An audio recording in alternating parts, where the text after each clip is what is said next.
All right. Good morning, everybody. Very well. Welcome to third annual Global Supply Chain Excellence Summit. My name is Nick Vyas. I'm the director for Center for Global Supply Chain Management here at USC Marshall School of Business. It's great to see a room at full capacity. So I thank you all. I know many of you have traveled long distances to be here, and I thank you for all of you guys being here today. I'd like to introduce the MC for today, Wink Williams. Wink is a sector director for goods movement and logistics at Northrop Grumman. Besides being a supply chain guy, Wink brings an amazing variety of talent with him, which is also, he's a backup commentator for Los Angeles Lakers. So it is my pleasure to welcome Wink as a master of ceremony for the day. Let's give a round of applause.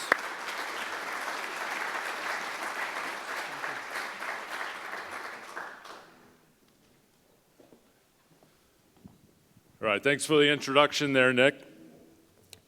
Wow, what an amazing event we got going here today. I mean, just looking at the lineup of speakers and presenters kind of reads like a who's who in supply chain. So very impressive what's been built here. So what's going to happen from that is a lot of globally stimulating discussions, which I'm looking forward to hearing. So since we are a logistics-minded group, let me go through some logistics here for the event. So bathrooms, out the hall, and then over here, you'll find the men's and women's rooms, so it's an important thing.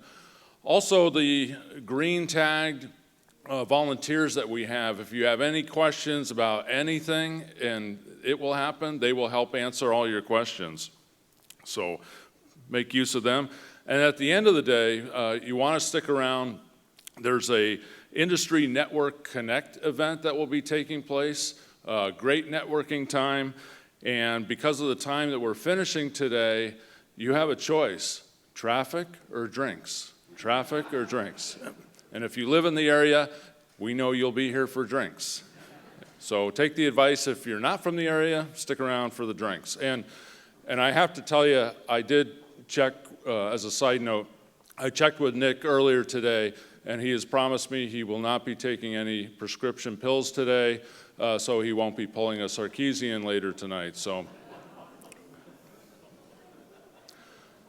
I went to the University of Arizona. So today is September 11th, or as we know it, 9/11. In light of the date of this event, we have the pleasure of having the Marines from Wing Support Squadron 473 performing the opening ceremony. So please welcome Sergeant Menjivar.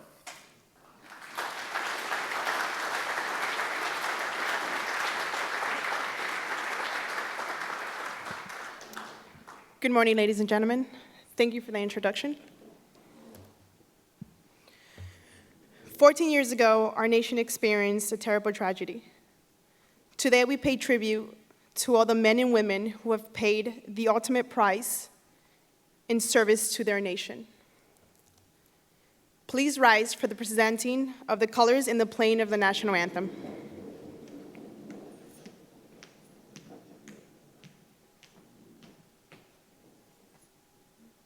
Forward, march!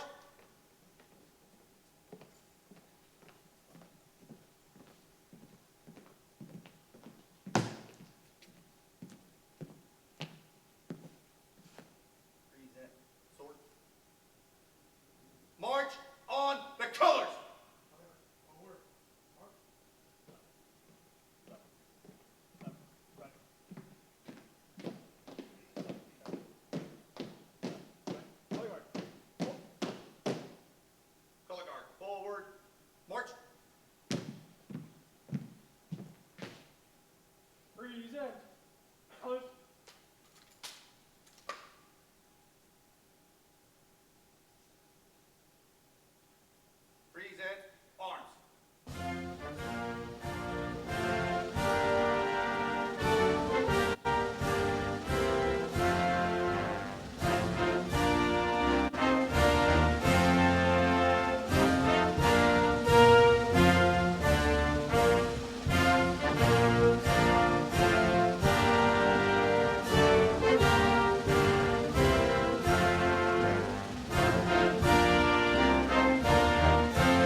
Sword. Fall out.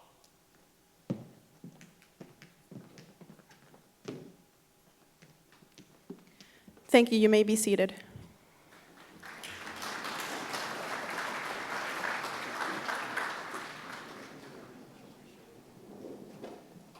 Let's go big round of applause to our Marines over here.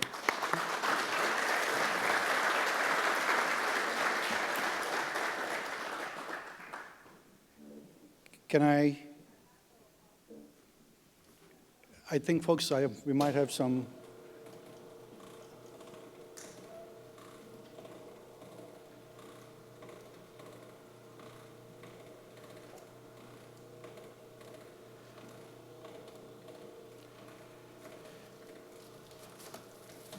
I think we have a technical glitch here. Where is my clicker? My staff, can you guys find the clicker?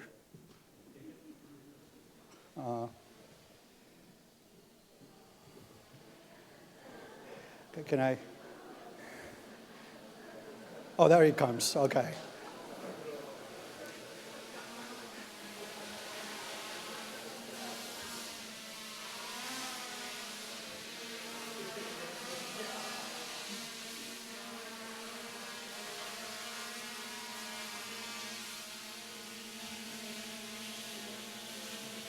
There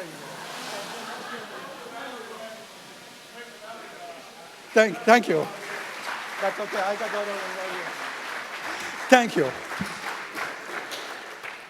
We didn't have a chance to rehearse this thing, so I'm glad that it worked out. So, team, drone can work for delivery in the last mile. Thank you. Appreciate it. So, once again, I want to welcome all of you to 3rd Annual Global Supply Chain Excellence Summit.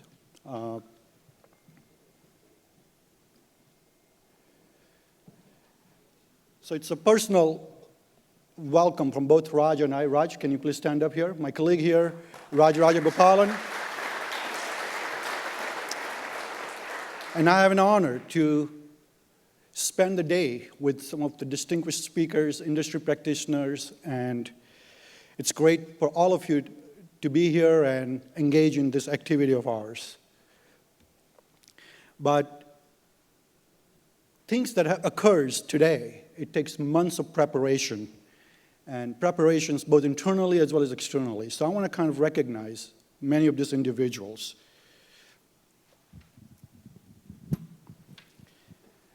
My title sponsors, can I please have my EY team, Brian and his team from EY and IBER, stand up, and I would like to recognize my title sponsors. Without your help, obviously this event would not be possible. So let's give a big round of applause. And thank you.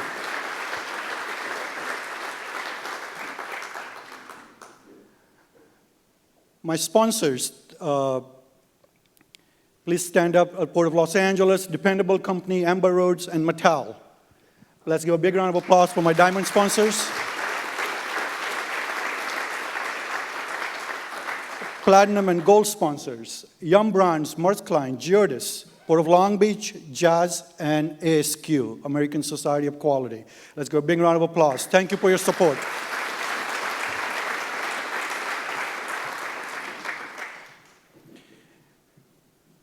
Last but not the least, my advisory and patron boards. You guys have been in the trenches from day one when we started this initiative. And without your support and commitment, we would not have had 3rd Annual Summit. So please, all of my members here, my board members, please stand up. I would like to have a big round of applause for you guys to really your continued support. Let's recognize them.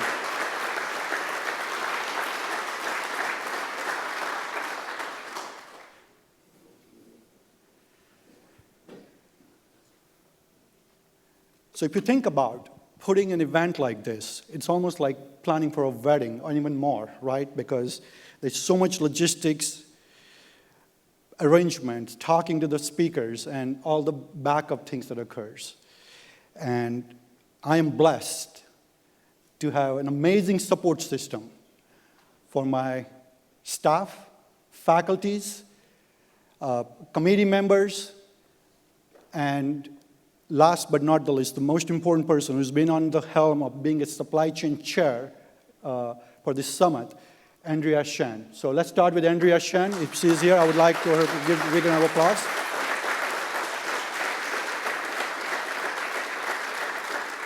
I'll have her come up and recognize again because I think she's still handling the logistics at the back end. But let me have all my committee members and the volunteers from the student please rise and let's give a big round of applause to them, all of them. Thank you.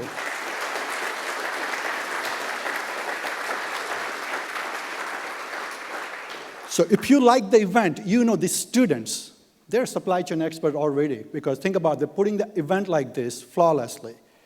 They're not only learning the global supply chain, but they're executing while they're in school. So why do we do what we do, right? So the mission of our center is very simple, connecting the world through network, education, and advanced research, called NEAR. So I want to quickly go over our proposition. So let's talk about network. Today is an example of what we do. Annual summit that brings 400 plus participants globally to come and spend a day and have a stimulating conversation. It provides industry to come to the campus, interact with the students, as well as it provides industry participants to network with each other. We feel that's important value proposition for us to be engaged in and be leader in it. We also do roundtables. We started out with Retail 2020 in San Francisco. My board member, advisory board, Max Cash, can you please stand up? I want to recognize him for hosting this event at his place. Cash family actually hosted it to talk about the retail. What's the outlook in 2020? We had a Port Solutions. Jin Soroka hosted the Port Solutions. Jin, thank you. It was a great event. We talked about it, and we're going to have breakout sessions. Trade Outlook in Chicago. And last but not the least, in October, we're doing the roundtable in Shanghai as a part of our World Conference that's been hosted in October. So this is just an example that we feel that we need to be engaged with the industry leaders and academia, try to bridge over to make sure what we're teaching and the network that we have, they're linked together to create the pathways both ways. Education. This is what we do, right? We have a Master's of Science in Global Supply Chain. We started out, our first batch was fully online. We were the first program to go online at the Marshall School of Business. Last year, we introduced on-campus. So we have a total of 76 students, half and half equally on campus, as well as online. And we believe this is a gap that exists in industry that we need to prepare the future generation leaders that takes on this torch and carries forward in the field of global supply chain management. But we also do specialized education programs. So Lean Six Sigma, we do yellow belt, green, and black, as well as many of the supply chain, because we feel that institutions has a continuous need for training and retraining their staff, and we would like to provide that bandwidth to be able to do that. The research. Obviously, we are the research institute, and we want to partake and participate. We have an amazing faculties, research faculties, that they have tremendous background in operations research, to the supply chain areas, and we have actually undertaken 2 major initiatives since our last conference. Customs and Border Protection CBP research project started about 6 months ago. We're in the final phase of wrapping that up. Port of Los Angeles, Long Beach research project, what we call the Port Solution. So Port of Long Beach, John, Jean, Jonathan from Saybrookes and USC, we have partaken in this project by engaging the key stakeholders. How do we create a collaborative engagement, looking at port infrastructure as a system and create a very efficient model? And we do a tremendous amount of company-based project to engage students, the faculty, and then in return provide the solution to the industry. So there's a variety of different ways we feel that you can engage and continue to stay engaged, because I don't want this to be a once-a-year event for us. I really feel that it's important for you guys and us to be connected throughout. So there are various opportunities in each of these 3 dimensions that you can continue to stay engaged and be part of it. Be an advisory board member, be a board member, or be a speaker, mentor our students, sponsor our students, recruit our students. I mean, there's a variety of things we can do to make this as a win-win proposition. To that, one of the things we kicked off, which is INC, Industry Network Connect. It's an initiative we feel that we want to provide you the best-in-class access to our most talented students. How do we do that? So we created this portal which will create a seamless access to our student profiles. So your HR in your organization can log in, see exactly the profiles of our students. Our students can look at your job openings, and it will have a tremendous interface where you and a student are connecting just as you would on a LinkedIn. But this is very private in a way that it keeps information between employer and prospective students in a very confidential way. So I strongly encourage many of you to stay back tonight. We have an inaugural INC event that we're kicking off, and I would love for you guys to participate, talk to the students, and exactly start to understand where your needs are and what they can provide, and hopefully there is a match for all of you. So I'm not going to really get into the details, we just talked about it, but for many of the working executive, our executive Masters of Science in Global Supply Chain Management is a phenomenal program. We offer asynchronous and synchronous learning because we know you travel, you have a family. We want to create that opportunity where 16 years, what it takes to understand the framework of global supply chain management, we want to diffuse that down to 16 months. And I'm so proud to say our first batch that's graduated, they're leading some of the most renowned organizations ahead of their supply chain. And we want to continue to do that. The future leaders, we want those to come through our programs. So in the research, I want to talk about some of the projects we mentioned. We did a very large, Raj and I, we kind of led that project for network design for Taco Bell. And there are many opportunities for us to really engage the students, the faculty, and the opportunities within the industry to partake this. So how many of you actually have a smartphone? Just raise your hand if you can, please. Okay, I would expect. So I want to take a quick, real-time poll. Three questions. I want to take it. So please, and I hope that there is, if you need help about taxing, and I know many of us actually are used to taxing because of our kids. I have some volunteers that'll walk around, but open up your text and text on your phone VIAS to the number 37607. So you're going to text it to 37607, and all you have to type is VYAS. By the way, that's my last name. Okay, are we there? Okay, so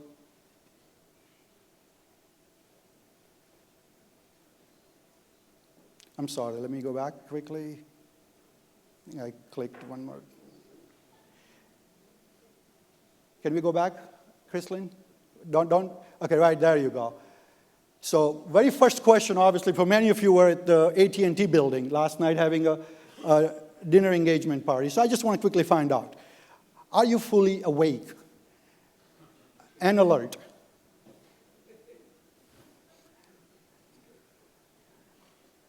Okay.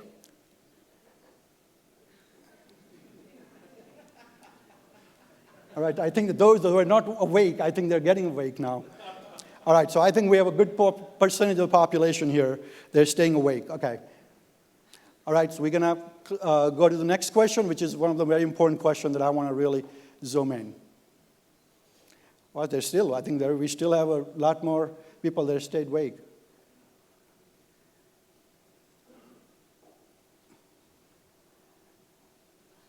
Okay, I'm trying to run this, I think. Chrislyn, can you get to the next question, please? Okay.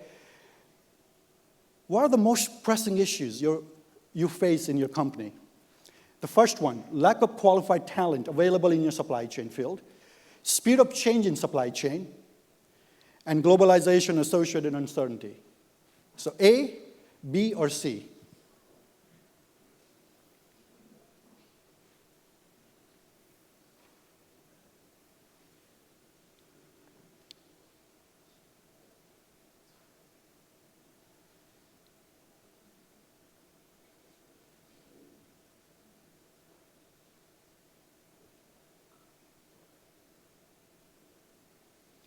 This is interesting.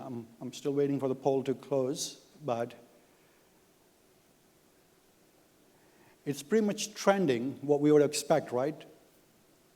We have a huge gap of supply chain talented recruits.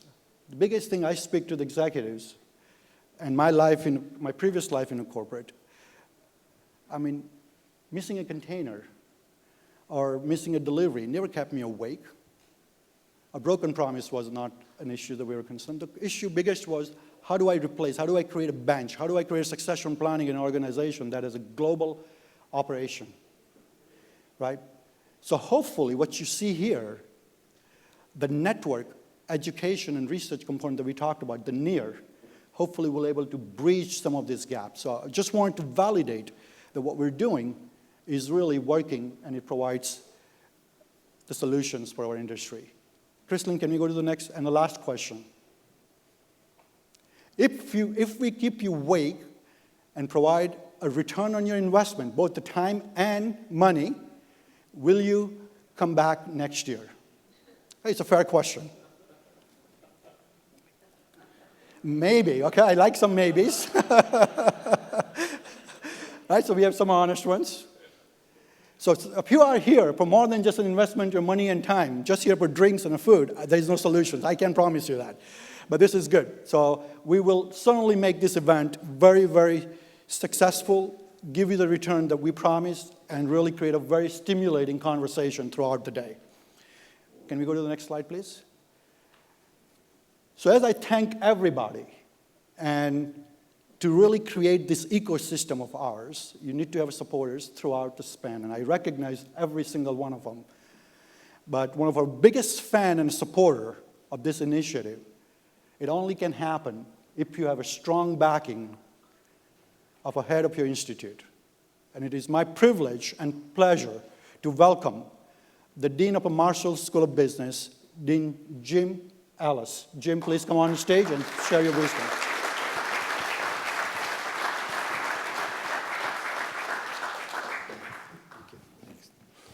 Good morning, everybody. I really want to thank you all for coming here at 8 o'clock in the morning on a Friday morning, because the 400 of us in the room really ramped up the activity on this campus by a long shot. 8 o'clock on a Friday morning is not when this place is alive. Thursday nights seem to be the night that the students like to enjoy themselves, and Friday mornings they really hate them. I actually teach a class at 10 o'clock on a Friday morning, and in the evaluations that students give us at the end of the semester, they say that class is too early. And I tell them, you know, it's past lunchtime some parts of the United States. You got to wake up, guys, but they have a little problem getting out. Anyway, welcome on behalf of all of us at the Marshall School. Welcome to what I think is a fascinating event that Nick and his team have put together. To have a third annual summit with this many people, and to have the strength in your own convictions to put the word excellence into the title in the third event is terrific. And that's really what we strive to do here at USC and at Marshall, is to be the best we possibly can be. And this is a perfect example of that, and we're so happy that you're all here. Our job is to be the thought leader in a field such as supply chain, and to be leaders for you to turn to and use as resources, as Nick said. And we want to be your resource, so feel free to call on us all the time, not just at an event like this, but anytime. And we want to do is exactly what Nick said, and that is to connect the industry, but also to provide resources for you. And when we talk about talent as being our number one resource that we lack the most, that's our job. Our job is to train the next generation of talent. And so we've got them. They're here, they're smart as hell, and they're ready to go to work. So take advantage of that. And finally, a big thanks to Nick and to the whole team, Raj, Yehuda, all of your team for putting this together. This is really exciting. Have a great day. Our day, as we look at it, we want to be ranked or thought of as higher than our football team. It was a little tough when Pete was here because he kept coming in first, and that was just a problem for us. But we think we can handle this one, so we're okay. About a 50-point blowout tomorrow may not help us, but that's okay. We're glad to have you all here. Welcome. Fight on.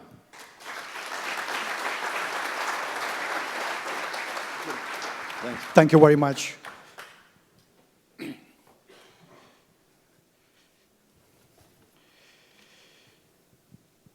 So let me actually introduce a distinguished featured speaker. He's the in-charge and principal at EY, America's advisory supply chain and operations leader. Brian has over 30 years of experience building supply chain network to drive profitable growth. Today, Brian is going to speak about adapting supply chain to meet future needs.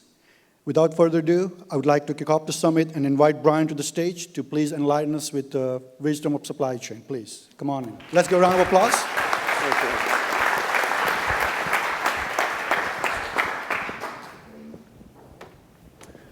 Thank you, Nick. I got it almost.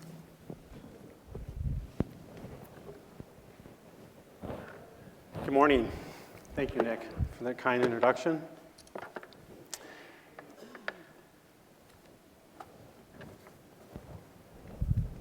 Before I begin, I need that drone clicker. Here we go.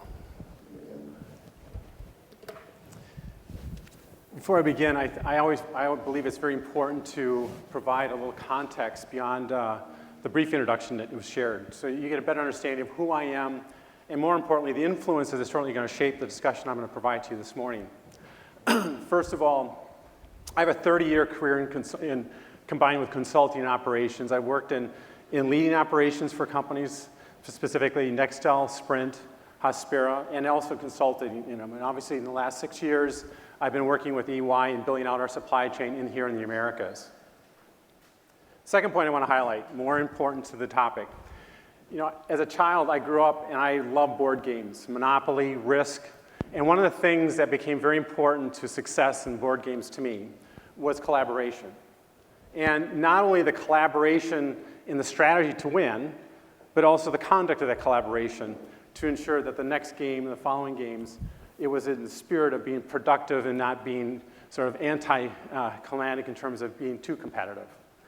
The second point I want to highlight is that when you think about what we are all about here, we're always adapting and going through life's journey. And I can tell you personally speaking, my wife and I have 2 boys. They're just both in college now. And now that we've entered that empty nest journey, the notion of adapting and adjusting is becoming very real. And it's something that we do all the time, and it's just life's reminder of that importance. The last thing that I want to draw upon is my interest in running. I have, over my 30-year career, I probably logged somewhere between 19,000 miles. And in running, I find that there's a lot of interesting analogies to what I'm going to talk about with the adaptive supply chain. And specifically, one more last point I should highlight here. My orthopedic doctor told me that most long-distance runners, competitive long-distance runners, can run roughly about 5,000 miles in their lifetime before they experience some very distinguishing impairments in their ability to be a successful, productive runner. 18,000 miles, I claim that's success.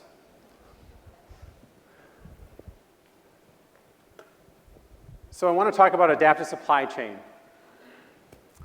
The adaptive supply chain, let's first talk about what are those needs that we're trying to address.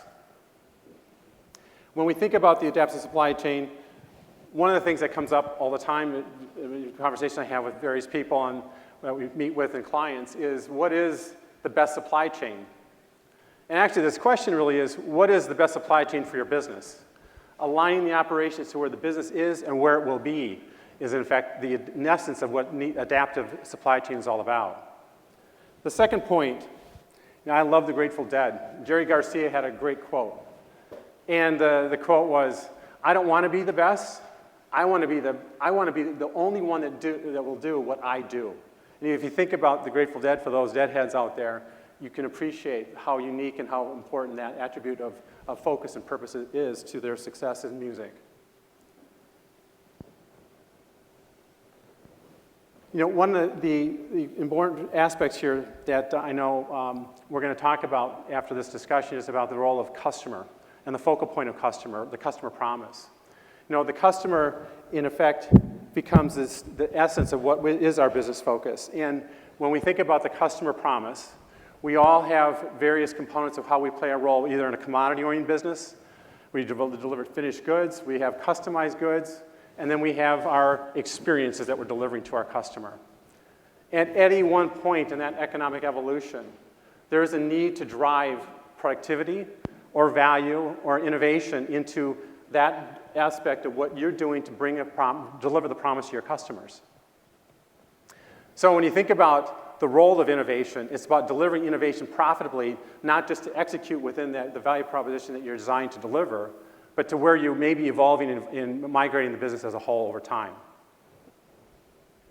The last thing I want to highlight here is coming back to the first point about adapting the business to where the business is, or adapting operations to where the business will be.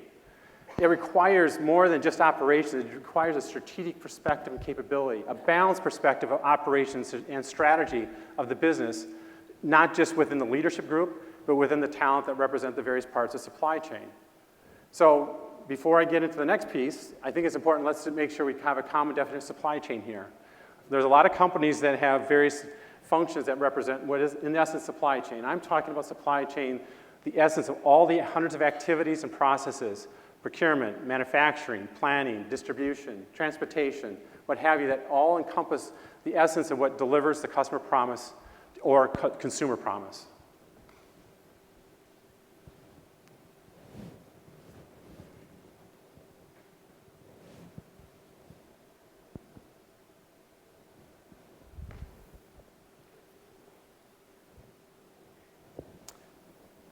Now when we come back to running.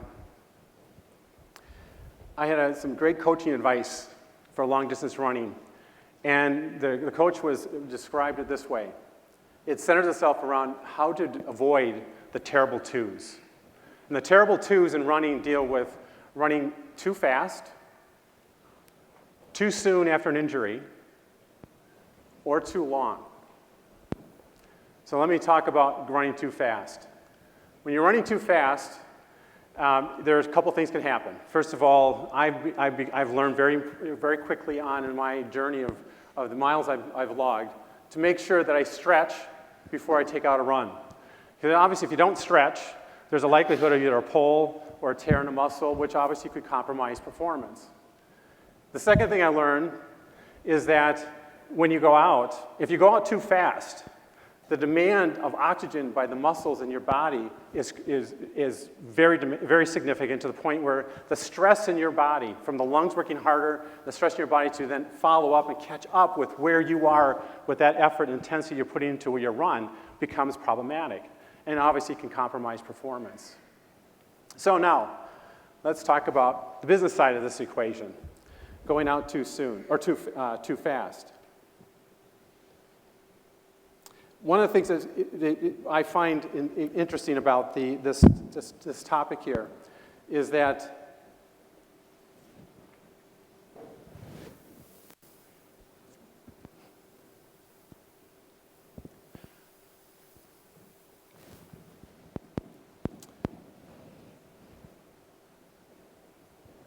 I think about some of us in manufacturing can relate to this, you know, with manufacturing equipment. In production, we have a tendency to push as much throughput and move as fast as we can to getting production out the door. And that process can create all sorts of challenges in manufacturing, whether or not the equipment can stay online, let alone the unplanned events that occur. And in fact, if you think about operations, there's a very interesting study that was done by the Georgia Tech professors several years back about the impact of stumbles when operations isn't performing in supply chain. They did a study and they looked at the stock price at the point of an announcement that was made through the Dow Jones press releases, and looked at the stock price the day of announcement and then 60 days before and after the announcement. On average, this study and other studies that have been done on the topic, the impact of a supply chain stumble announcement has been roughly about 23%, a negative 23% on enterprise value. And think about it this way, the next thing we went back to and we looked at this study was to understand what happened a year later, to understand what was the value recovery.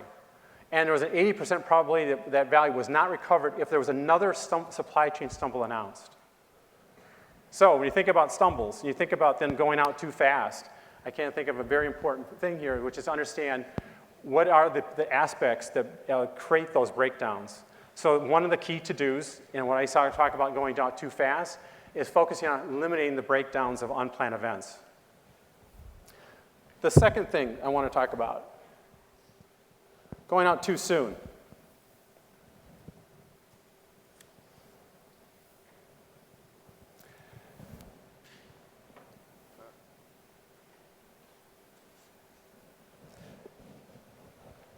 Many times when you get a pull in your leg, in fact, not even if you're running, but if you have an event that happens and you compromise your normal way of how you walk or run.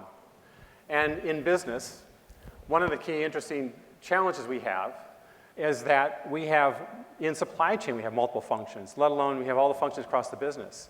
Each business function having its specific goal and objective, and we've got an objective, a goal within supply chain. As I described, the first step is to be driving a reliable operation. So now we get into stability issues. And stability issues deals with what are the things that have a domino effect that create and complicate the ability to perform and compromise the performance either as a runner or in operations.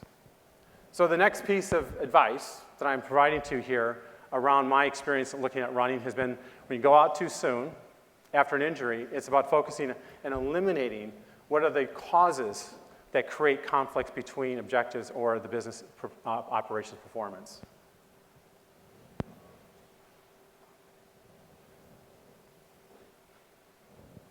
Lastly here, we're talking about going out too long.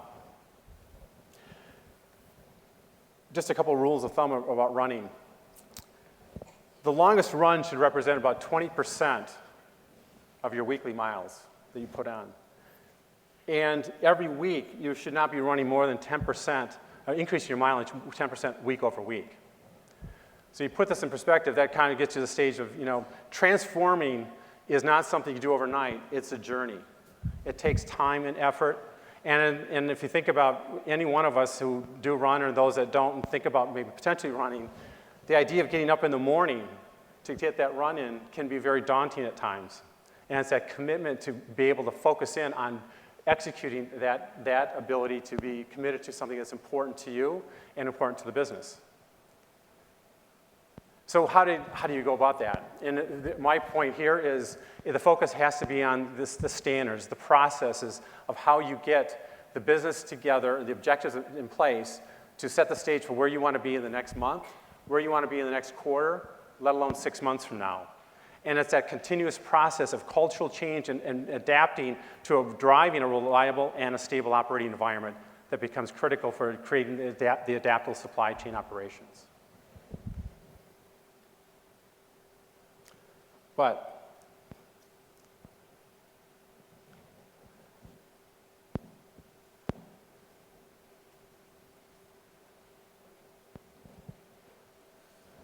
you always have to have a why.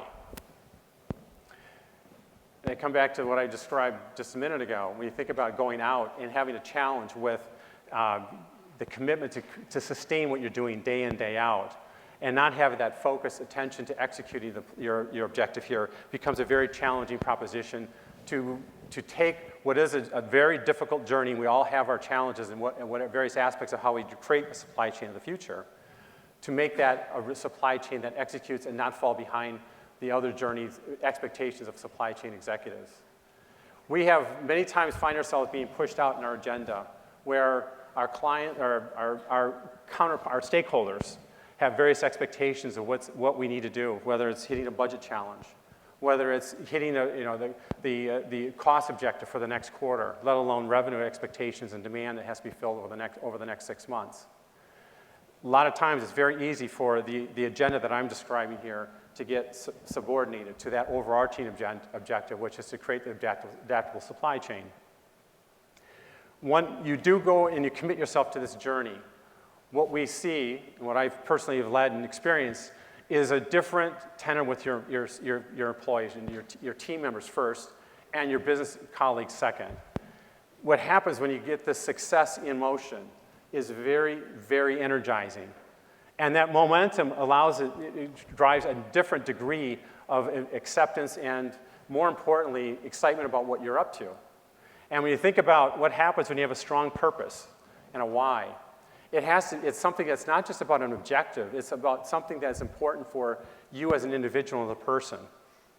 At EY, one of our purposes, it's stated very clearly in our Vision 2020, we are looking to make the world a better place.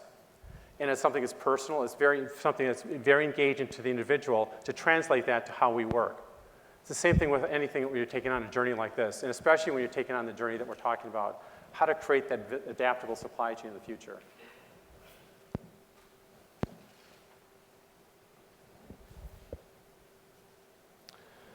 So let me summarize. You go out too fast. The biggest challenge we have is that we create unplanned events, our stumbles, and the importance of eliminating the breakdowns that create those unplanned problems. The second, if you go out too fast or too soon after an injury. When you go out too soon after an injury, the challenge becomes how do you get the better understanding what are the causes that affect one area of performance over another. The third point I want to highlight was going out too long. Too long is all about the culture and setting the standards for creating and energizing performance improvement going forward. And the last thing I want to highlight here is the purpose and why. Without that strong essence of what gets someone motivated at a personal level, it's very difficult to sustain this journey of whatever we're going to be taking supply chain, and especially for you to drive an adaptable supply chain in the future. So thank you.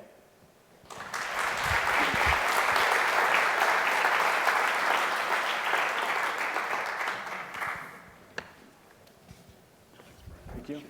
Yeah. Very good. Thanks, Brian. Thank you for your insight there. Great stuff. And we're off to a great start here. It's pretty cool. I do have to tell you, though, I was a little concerned when the drone was coming up from the back of the room because I thought, uh-oh, it's coming for me after the Sarkeesian comment. But anyway, it's... but that was a nice touch on that one, Nick. So, the truth is we're here at a university that is so rich in tradition and success that, did you know 7 Heisman Trophy winners have come out of USC? 7. That's absolutely amazing. And did you know the origin of the word Heisman is French? I didn't think so because I just made that up. Our next speaker is a Heisman candidate in his own right, and his origin is true. Please welcome to the stage Philippe Lambotte, Senior Vice President of Supply Chain for Mattel, presenting on why does customer centricity focus matter in any supply chain?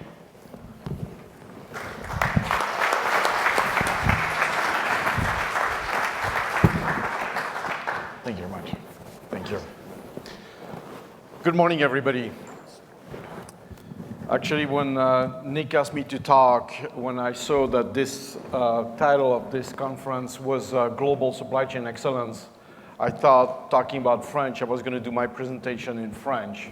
But then, while I thought I was going to stand out, I would also potentially lose part of the audience. So I'm also very happy to present. This is one of the couple of times that I presented at USC. I'm actually a USC grad way back when in the late 80s, so This is a bit of a homecoming for me. I'm very honored to be hopefully talking about a point that really is dear and near to my heart, which is the customer. And the point I'm going to make today, it's really about, let's think about supply chain differently. And Brian and I have not rehearsed this, but when he talked about supply chain, I don't know if you noticed, he talked about procurement, manufacturing, distribution. Well, the proposition here, the couple of discussion I want to have, is in fact, a supply chain is about a consumer, a store, online, shopper, transportation, manufacturing, procurement. And if you forget that, you do it on your own peril. And that's my personal experience that I would like to share a little bit about, because I'm at heart, I work for Procter & Gamble. I worked for Kraft Foods for 21 years. I worked for Merck in pharmaceutical industry, and now since my second year in Mattel. Those are very different industry, however, and they have different dynamic. However, at the center is a patient, a consumer, and many of us are in this room. So before I start, obviously my boss told me, you shall not present if you don't do a 3-minute advertising of Mattel. And that's what I'm doing here. So obviously Mattel, and can we move forward here? It doesn't, yeah, it does.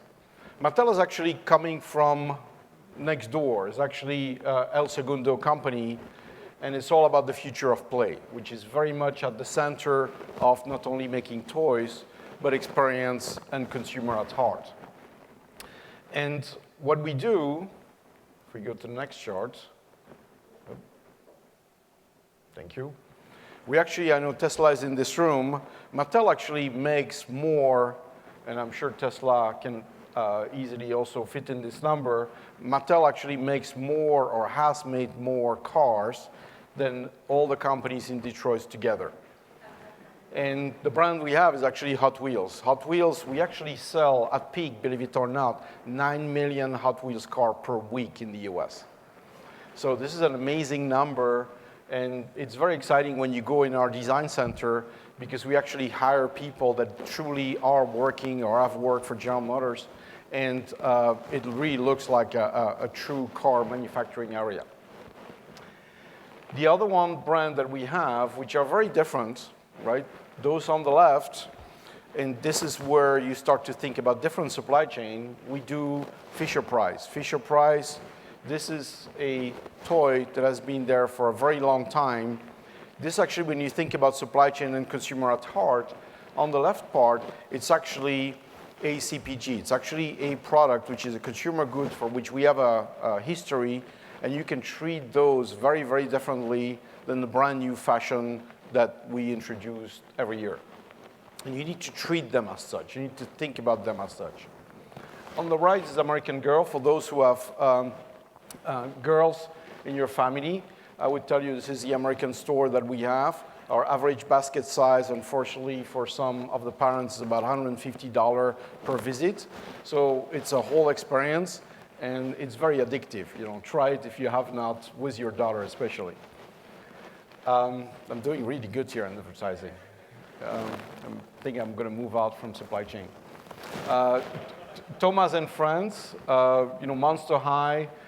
One of the things which is also different in our supply chain, it's not only about physical goods. I just showed you a number of cars like Hot Wheels. It's also about entertainment. And one of the interesting things which really attracted me to Mattel is when you launch an entertainment, you actually don't have a history. You think you do, but when we launch, we have a partnership.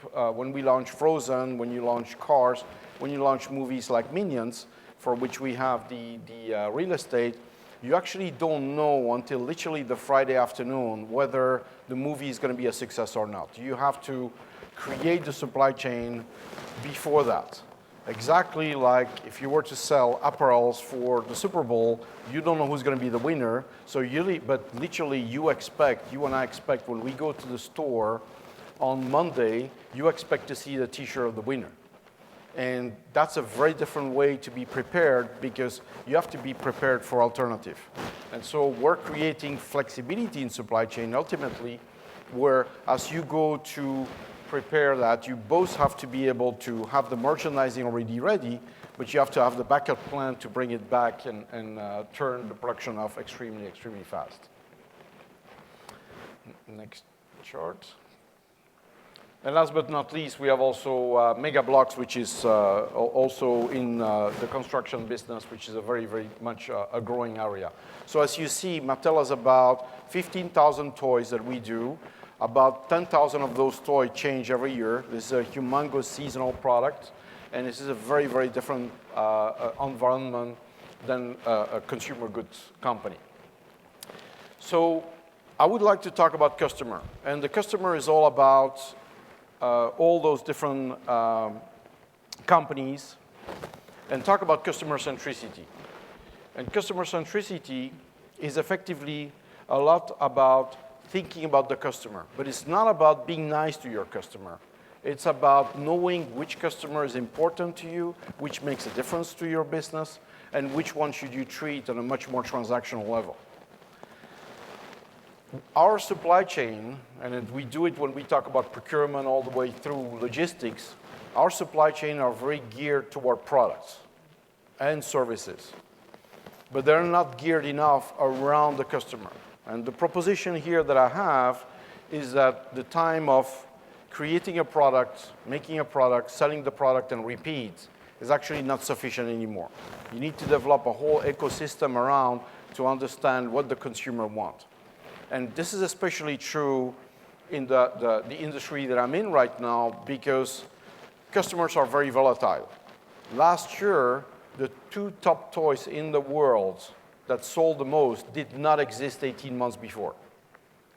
And so when you think about that, that means when you have the internet, you can go online. The barrier to entry is effectively very, very low. And you go through Amazon and all those Alibaba company, you can distribute to millions of customers, where literally before you would take a company like Kraft Foods or Mattel to have a distribution network and painfully reach all the store. Today, that's no longer true. And so you have to think about nurturing your customer, be on the finger, having the pulse on them. And the customer centricity companies that excel are really the ones that are great at customer acquisition, customer retention, and customer development. And you have to move with them as they evolve. Otherwise, you're going to lose them, and you're clearly going to lose business. So the proposition that I have is, as I thought about my own personal experience, is you think about the customer in 3 stages. Number 1 is about delivering the basics. And the pearl is, I would ask around you in your company, how do you measure very basics is customer service? And you would think, well, we've done that as an industry forever. And my experience has been personally, that's absolutely not true. We've not developed the notion of even transactional measure of customer service in the eyes of our customer. Or we've made ourselves look good in a way that we think we're at 99%, but in fact, it does not include everything the customer feels and sees from our company. Number 2 is about doing a continuous improvement. It's really about continuing to work with the customer, improving, eliminating costs, and improving efficiency. And number 3, this is what I would call, what if we were one company? It's not about you and us. It's about, if we thought about it as one, would we do the things that we do today? So if I give you a couple of examples of that, to be good execution, number 1, you need to deliver service. And in consumer goods, the service needs to be defined properly. You can talk about case fill rate. You can talk about on time in full. My personal experience when we started to measure, when I started to work in Kraft Food many, many years ago in Europe, in supply chain, I went to a country and they said, we're great because we have 110% customer service. So, okay, this is an interesting measure. And as you pile up, the 110 was because when the customer was ordering hundreds, we were literally putting 10 more on the truck, and that's how the company locally was measuring themselves. So you can literally, and that's a true story, you can literally start to measure in a way that is totally absurd. In my experience too, when you think about a customer, Safeway, I know they've changed a lot, but Safeway was measuring in dollar, was measuring lost revenue when you were losing in stock at the store. A Walmart also measure in stock, but more as a turnaround for including inventory. So you really need to think about what is the measure of customer service in consumer good that the consumer measure. Another experience that we have had about measuring the basics, when I was at Merck, Merck is a pharmaceutical company, it's about $40 billion now, and Merck has 90% of the vaccine market share in the US. And Merck only delivers partially to wholesaler that do very large quantities, and that's how you get them through Express Scripts when you go to a Walgreens or you go to a Rite Aid. But it's also going directly, it has a whole network of going directly to doctors and local physics. What you now have, what we were looking at is we were measuring on-time delivery exactly the same way. And we found out, obviously, what an on-time meant for a wholesaler was actually plus minus 5 days, because all they wanted to have full truck every week. What a physician wanted to have is when their patient would come in the morning, that vaccine better be there for the 5 to 10 patients that were going to have that vaccine. So the notion of on-time was completely different. And we as a company, we did not understood that before we started to go deep in detail about, we actually have two very different type of customers here that expect. So what we did, we actually ramp up our service level directly to physician, and we actually went the more efficient way where we had more slack from an on-time point of view. At Mattel, we've actually now started to measure an on-time in full. So it's on time according to a window of delivery, and it's in full in a very high manner, which means for every single line of every single order, if we miss one line in their order, we have 0 in terms of in full, which is very high. And what we've done also is we've experienced that the fact that when we measure everything, you start to see the rocks going above the water, which means every time we change prices, we had a very big misalignment with our customer. For many weeks, we were getting the wrong price order from the customer. And so before, we were totally discounting this as this is not a service issue. However, that was a service issue because we had to go back to customer. They were really miffed that this was a very inefficient process, extremely manual. And so before, we thought we were great. As we raised the bar, we created now a much more, and we're in the process of implementing a much more automated interaction with our customer to make sure that those changes are totally automated. So that's my proposition number one. You have to do the basics.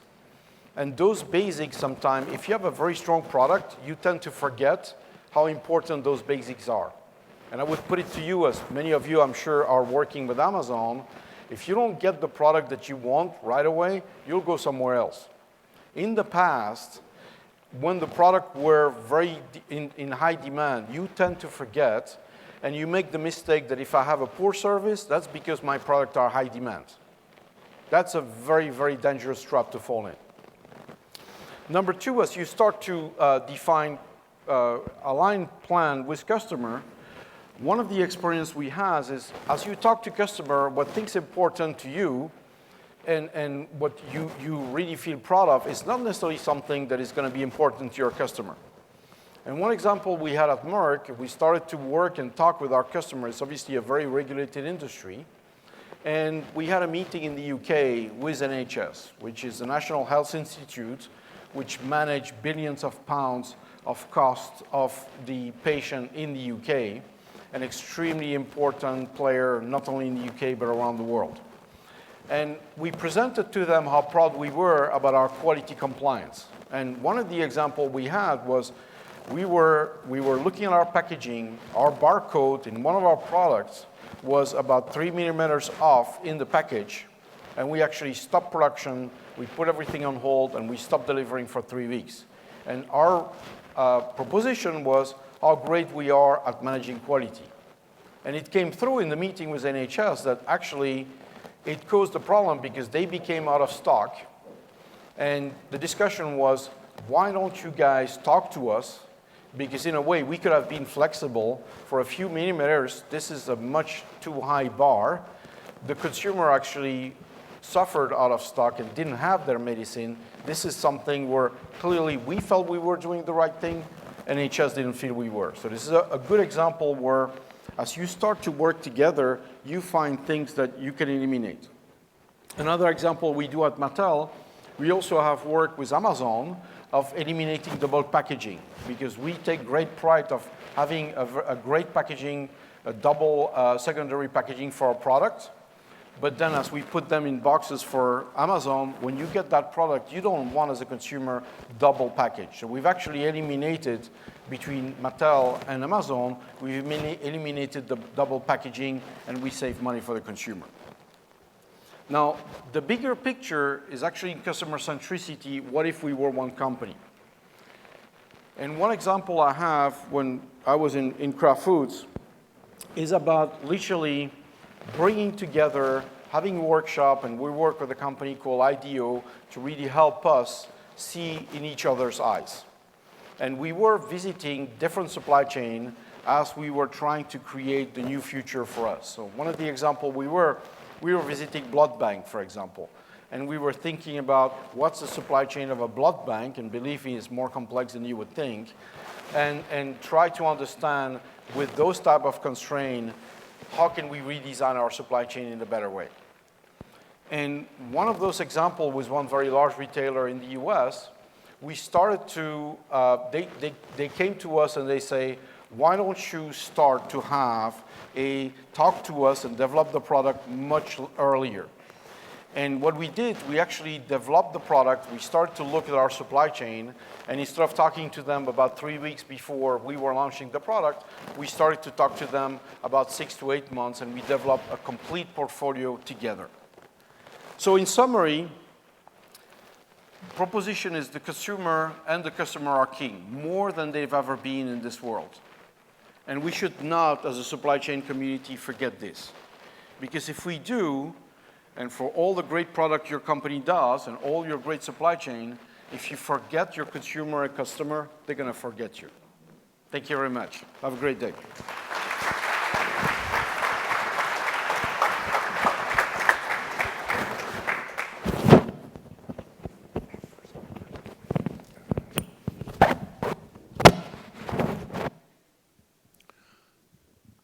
Thank you, Philippe. Greatly appreciate it. I do have to tell, I feel compelled to tell my Mattel story, though, because a couple of years ago, my wife wanted a Tesla. And so I went to Mattel to try to find a Hot Wheel Tesla for her. I couldn't find one. They will have one next year. Well, since she didn't have one 2 years ago, I had to get her the real thing, so. Phil, I'm just saying, you cost me a lot of money, man. So we continue with our star-studded lineup. At this time, please welcome Patrick Statfeld, Vice President and Head of Corporate Supply Chain Management at Siemens, to talk about supply chain management in the age of the digital factory.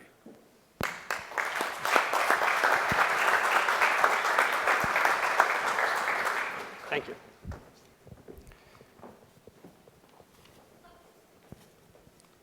Well, good morning, everybody. Truly be a pleasure here, standing up here today and speaking to you on behalf of Siemens and talk about our vision about the digital factory. As I look into the room, I can see some of our customers as well as some of our key suppliers. So it's really not a surprise to mention that Siemens is operating in virtually any industry that's out there. And we truly understand the impact of Industry 4.0, as well as the impact of the internet, and how it fundamentally has changed how we design and produce a product. Smart connected products require us to refocus how a product is made, how it's used, and how it's owned. Let's take a look at Uber. What is Uber? Is Uber a taxi company, a car sharing company, or as we recently learned as part of this supply school donation events, a logistics company. Well, this truly has an impact on our relationships with our suppliers, with our customers, with our partners, and even with our competitors. So today, I want to focus on 3 key topics. I'm going to talk a little bit about the Siemens strategy, then talk about the digital factory approach that we use within Siemens, and then last but not least, I will talk about how supply chain is integrated into the overall process. How does Siemens define their strategy? Well, Siemens defines their strategy by looking at mega trends. And looking at those mega trends, we find a lot of these mega trends impacting society. Look at the demographic changes. Economic societies are experiencing an aging population and a loss of know-how. Actually, in the US, within the next 10 years, 22% of our manufacturing workforce will retire. Urbanization. Smaller cities are being formed, and how is that impacting consumer behavior? Climate change. How are we generating, transmitting, and storing energy efficiently without harming the environment? Digitalization. How many Ubers are out there? Is it a good thing or a bad thing? And last but not least, globalization. Are we offshoring, reshoring? Hard to tell. But one thing is certain, globalization will require manufacturers to standardize their operations throughout the world in order to eliminate complexity, drive efficiency, and effectiveness in their operations. Now, Siemens is not just studying these megatrends for our customers. No, we actually experience the same challenges within. With a company of over 340,000 employees, manufacturing sites that are greater than 300, almost 360, a purchasing volume of 36 billion worldwide, and 250,000 suppliers, we are facing the same challenges as you do. So how are we focusing our strategy now on these megatrends? Well, we are looking at 3 main drivers. These drivers are digitalization, automation, and electrification. Now, electrification is one of our oldest businesses. However, there are still key new innovations in the renewable and smart grid arena. Automation is certainly a stronghold for Siemens. Having the knowledge in one of the largest industrial-based installments around the world. However, digitalization is literally impacting virtually every industry we are operating. Utilizing the know-how we get from our industrial automation, we now are able to develop domain expertise in order to help digitalize manufacturing operations. So let's take a look on how we are digitalizing our factories. Well, truth be told, it's all because of the internet revolution and the digital wave it's bringing with it. It certainly has interrupted many of the industries already today. Look at the music industry, look at the entertainment industry, look at the travel industry. And it definitely will impact your manufacturing floor. It's not good enough anymore to design a complex product like an airplane on a computer. No. No. Today, we want to design the manufacturing of that complex product digitally. So it's truly amazing, if you look to the right side, how the simulation of a manufacturing can provide you incredible details. It allows you to actually determine the function of a single screw within your manufacturing process. And allows you to figure out, do you need to use it, how to use it, and where to use it within your manufacturing process. Now, this is absolutely incredible because it really allows you to bring together, on the one side, product design with manufacturing. And what we call, it creates the digital twin which is your product and the plant operations. Now, certainly, that's valuable information to any manufacturer. Because why? Because 80% of the production costs are determined in the design phase. So, how are we doing this? Well, we developed what we call the hallmark of advanced automation. And it allows you to take something from a product design phase all the way to your service and moving it from a digital world into the real world. It allows you to have that digital twin fully exposed. And each of these phases are crucial. Why? Because each of these phases have data. Now imagine each of these phases is a little data island that continues to grow into a country and eventually into a continent. And it's centrally stored. This will provide you incredible information about your manufacturing operations around the world. And you're eliminating the guessing of the manufacturing operations by doing so. Certainly a key element of that process is supply chain management. Suppliers are integrated in every piece of that process. And it's crucial that supply chain management is not just understanding the requirements of a digital factory, but it also needs to understand some of our customer needs and requirements. So, I would like to share with you a little bit about our supply chain management. Supply chain management within Siemens has gone a tremendous change over the last few years. Historically speaking, we were driven primarily by savings. But it truly has shown that we can provide much more value than just generating savings. One of the key aspects is certainly innovations. Now, we had a great example earlier this morning about having cell phones and smartphones, and a majority of you guys have cell phones and smartphones. How many have an Apple iPhone? Raise your hand, please. Wow. Okay. Well, let's talk about innovation. If you look at an Apple iPhone when it first came out, Apple only owned less than 20% of the IP within the phone. The other 80% was owned by the supplier base. So what does it tell us? That the knowledge of our suppliers is key for us to be innovative.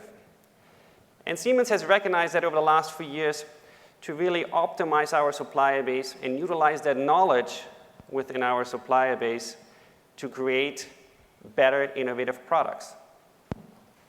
You can see that we have developed a clear KPI 360 view. Internally, we call it the guiding compass. And includes much more than what I talked about before, just savings. It talks about the innovation aspects. It talks about that we still have certain productivity requirements.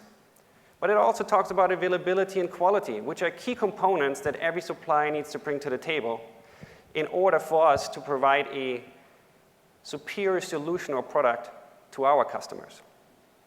And of course, what has been dramatically changed is our involvement with our key stakeholders, like R&D and corporate technology.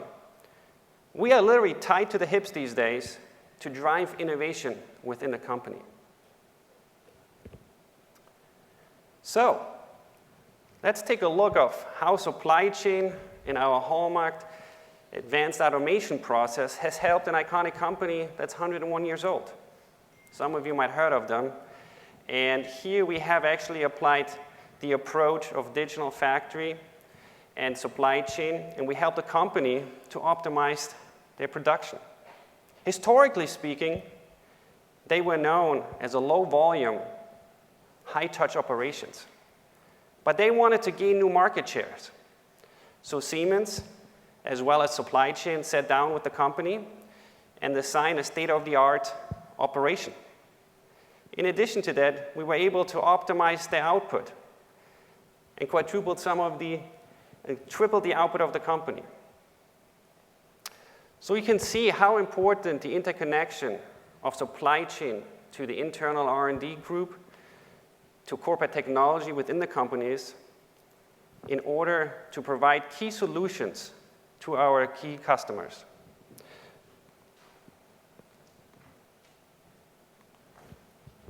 So in summary, supply chain is an integral part of the overall business within Siemens. It helps develop new innovations for the company, and it helps to provide answers for some of the mega trends society is facing today. Thank you.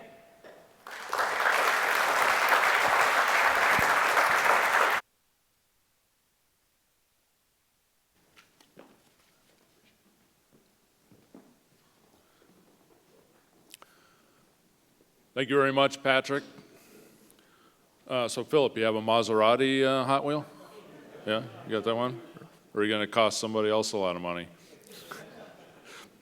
I really want to thank each of our featured speakers here in the first series for providing your fantastic insight. The only award more meaningful than the Heisman is the prestigious Lean Excellence Award. This award is jointly hosted by USC and the American Society for Quality, or ASQ. Please welcome to the stage Nick Vias from USC and Frank Murdoch from ASQ to present the award and name its recipients.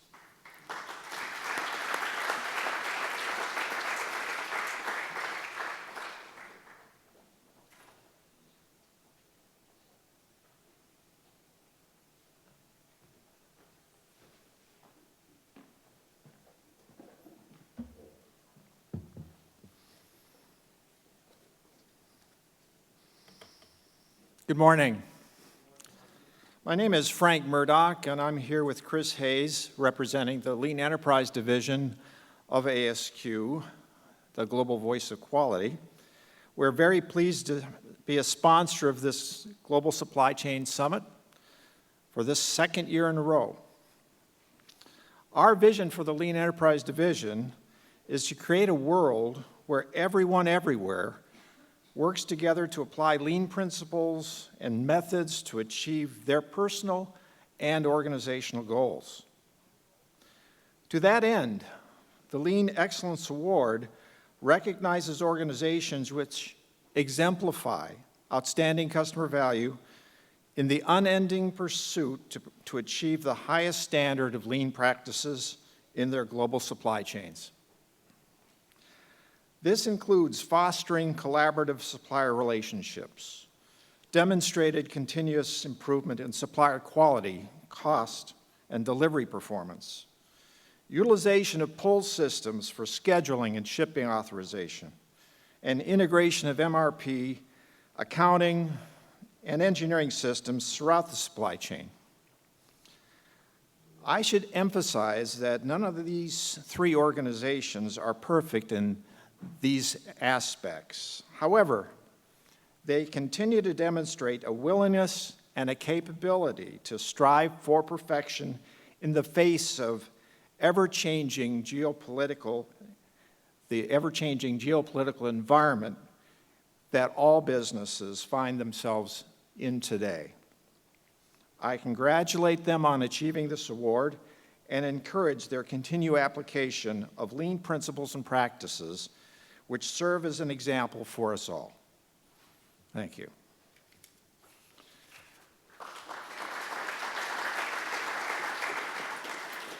So the 2015 recipients of the Lean Excellence Award includes the Amazon Fulfillment Center in North America.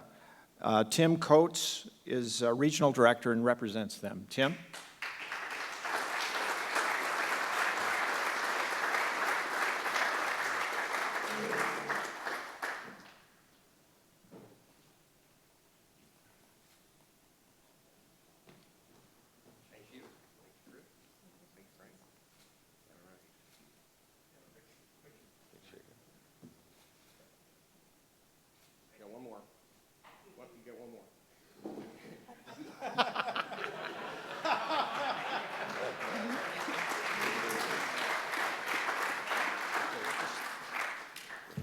All right, thank you very much, Chris and Frank, for the award.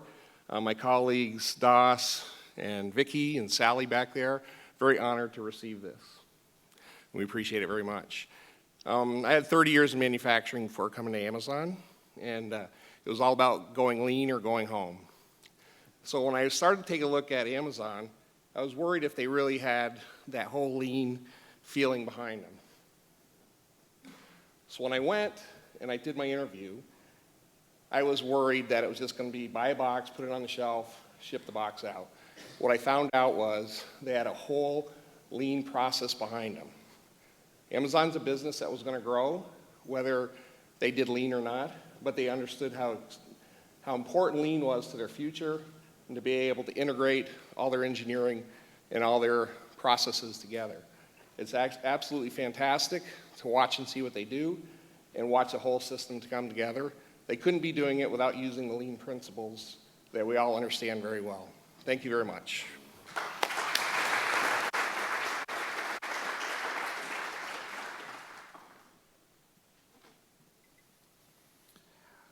The next award goes to the performance team, and Craig Kaplan, the Chief Executive Officer, is representing them.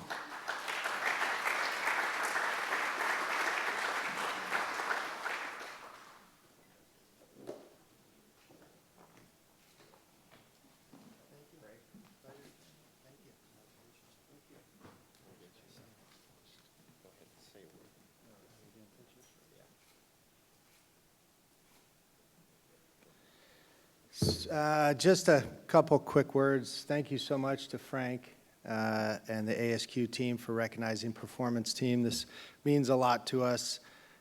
In the business we're in, third-party logistics, our customers demand the highest quality, and our team that really, this award's for them, puts it into it every single day to make sure that our company is driving quality and lean practices into everything we do. So it's quite an honor to get this award, and we really appreciate that. I would also like to say thank you to Nick Vyas and the USC Global Supply Chain team for allowing us to be a part of the board and be a part of these wonderful activities. So thank you very much.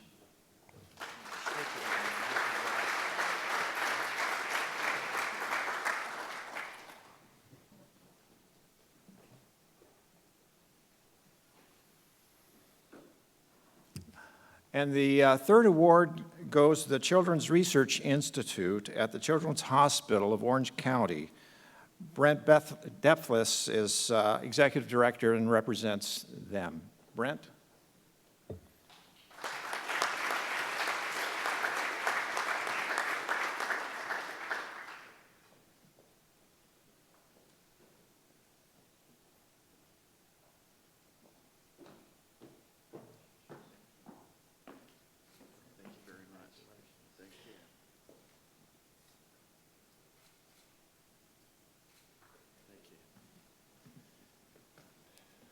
I want to thank Nick Vyas and the Marshall School for this recognition today.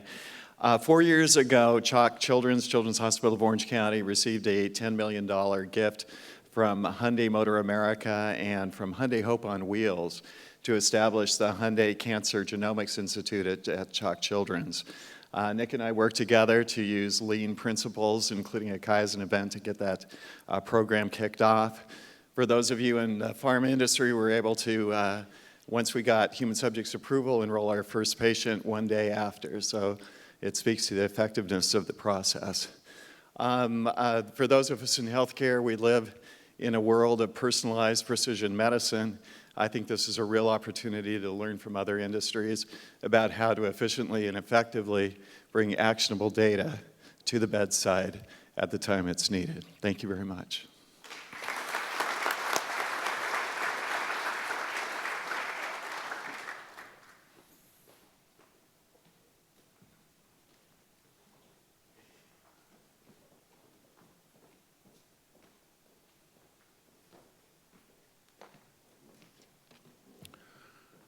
Very good. Thank you, Frank. And by the way, that's Chris Hayes from ASQ also. Thank you, Chris. So congratulations to each of the recipients. Tim, I really like the Heisman pose. Well done. Appreciate that. And by the way, I toured your fulfillment center out in Ontario last month. Incredible operation. 20 million SKUs. Oh my gosh, are you kidding me? Wow. So next, we have our first breakout session of the day. So for this portion of the summit, we'll have 3 different panel discussions going on simultaneously in our break room starting at 10:20. I believe we're still on schedule for 10:20. We have volunteers that will be holding up signs, and they will help lead you to the different breakout rooms. So please follow them to the room of the panel you'd like to attend. So you can find a description of each of the panels in your program. There's retail, consumer packaged goods will be in the Trojan room. Media and entertainment will be in the Traveler room. Healthcare will be in the Franklin room. And then please meet back in this room, the Grand Ballroom, at 12 noon for the networking lunch. Okay, so our guides, are you back there? I see them raising signs. So they will help take you to the breakout room. Thank you.